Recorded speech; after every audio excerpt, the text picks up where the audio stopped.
सबसे बड़ा पेटू की कहानी।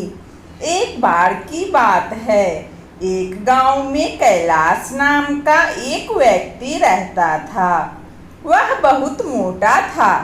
इसके साथ ही वह बहुत बड़ा पेटू था। वह अकेला ही बहुत लोगों का खाना खा जाया करता था, जिसके कारण गांव के कई लोग उसे शादी पार्टी में न्योता नहीं देते थे।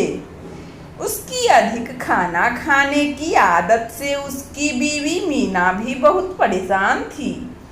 एक दिन गांव में एक व्यक्ति हरिया की लड़की की शादी थी। कैलाश बिना बुलाए ही उसकी लड़की की शादी में पहुंच गया। उसने शादी में जाकर जी भरकर बहुत सारी पूड़ियाँ, सब्जी, गुलाब जामुन, रसमलाई खाई। यह देखकर खाना देने वाले लोग भी बहुत परेशान हो गए।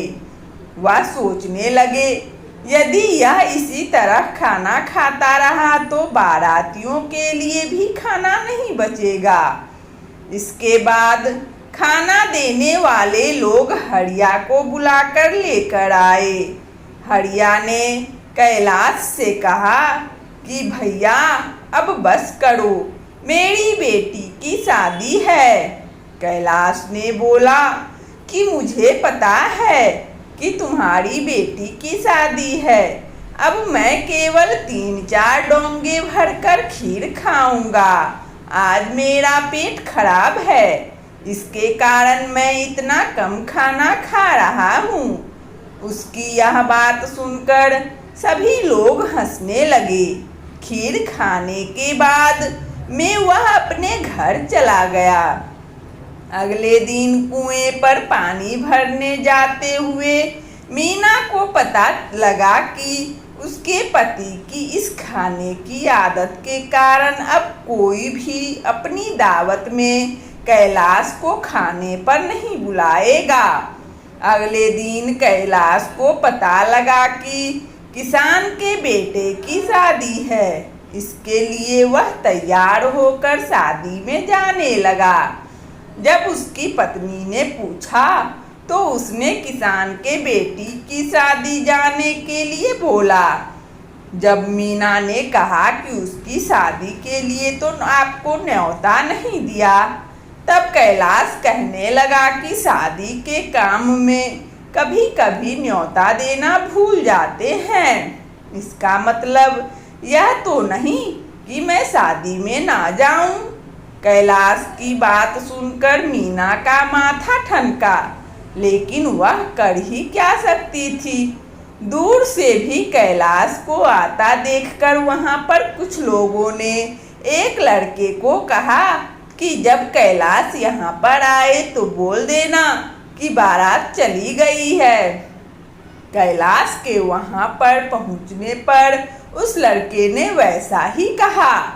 कैलाश के बारात के जाने का रास्ता पूछने पर उसने कैलाश को गलत रास्ता बता दिया। उस रास्ते पर पहुंचकर कैलाश का नदी मिली, जिससे उसे पता लग गया कि उसे गलत रास्ता बताया गया है। इसके बाद में अपने घर चला गया। इसके कुछ दिनों के बाद गांव में यह कहलवाया गया कि कल जमींदार के पोते का जन्मदिन है, इसीलिए सभी गांव को न्योता है। जब कैलाश ने यह बात सुनी तो वह बहुत खुश हुआ। वह तैयार होकर अगले दिन जमींदार के घर पर जाने लगा। जब जमींदार के घर के दरवाजे पर वह पहुंचा तो दरबान ने उसे रोक दिया और बोला कि सभी का न्योता है, तुम्हें छोड़कर। यह सुनकर वह मायूस हो गया। इसके बाद वह छुपकर न्योता वाली जगह पर पहुंच गया। जब सभी ने कैलाश को आते देखा तो वह जमींदार को बुला लाए। कैलाश ने जमींदार को कहा कि आपके पोते के जन्मदिन पर सभी को न्योता है, लेकिन केवल मुझे भी न्योता क्यों नहीं है। इस पर जमींदार ने कहा कि तुम भी यहाँ पर भोज का आनंद ले सकते हैं, लेकिन तुम्हें 3 पहलवान के साथ एक खाने का कंपटीशन करना होगा। यदि तुम जीते तो तुम्हें 10,000 का इनाम मिलेगा।